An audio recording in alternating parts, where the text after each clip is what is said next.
अल अक्सा का रेल्म, जहां सारे नबी मौजूद थे। मस्जिद अल अक्सा सिर्फ एक जगह नहीं थी, वो एक रेल्म था, एक ऐसा डायमेंशन जहां टाइम कोलैप्स हो चुका था।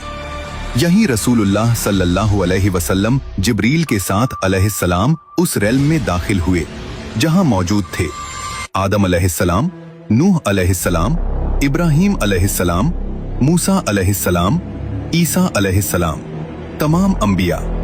और कहा गया, आगे बढ़िए, इमामत आप कराइए। ये सिर्फ नमाज नहीं थी, ये डिक्लेरेशन ऑफ फाइनल प्रॉफिटहुड थी।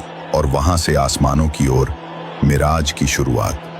पहले आसमान पर आदम अलैहिस्सलाम, दूसरे पर ईसा अलैहिस्सलाम और याहिया अलैहिस्सलाम, तीसरे पर यूसुफ अलैहिस्सलाम, चौथे पर इदरीस अलैहिस्सलाम, पांचवें पर हारून अलैहिस्सलाम, छठे पर मूसा अलैहिस्सलाम और सातवें पर इब्राहीम अलैहिस्सलाम। और फिर वहां पहुंचे जहां न कोई नबी गया न कोई फरिश्ता, जहां आसमान की सारी हदें खत्म हो जाती हैं, जहां से आगे किसी फरिश्ते का भी सफर मुमकिन नहीं। वो मुकाम सिदरतुल मुंतहा, जहां इल्म, नूर और हकीकतें एक साथ जमा होती हैं।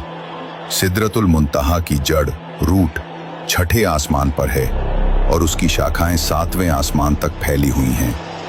यही वो जगह है जहां से नील और फुरात, दुनिया की दो सबसे मुबारक नदियां, अपनी हकीकत का सफर शुरू करती हैं। हदीस सहीह मुस्लिम में है कि रसूलुल्लाह सल्लल्लाहु अलैहि वसल्लम ने कहा, सिदरतुल मुंतहा से दो ज़ाहिरी नहरें निकलती हैं, नील और फुरात, और दो बातिनी नहरें जन्नत के अंदर बहती हैं।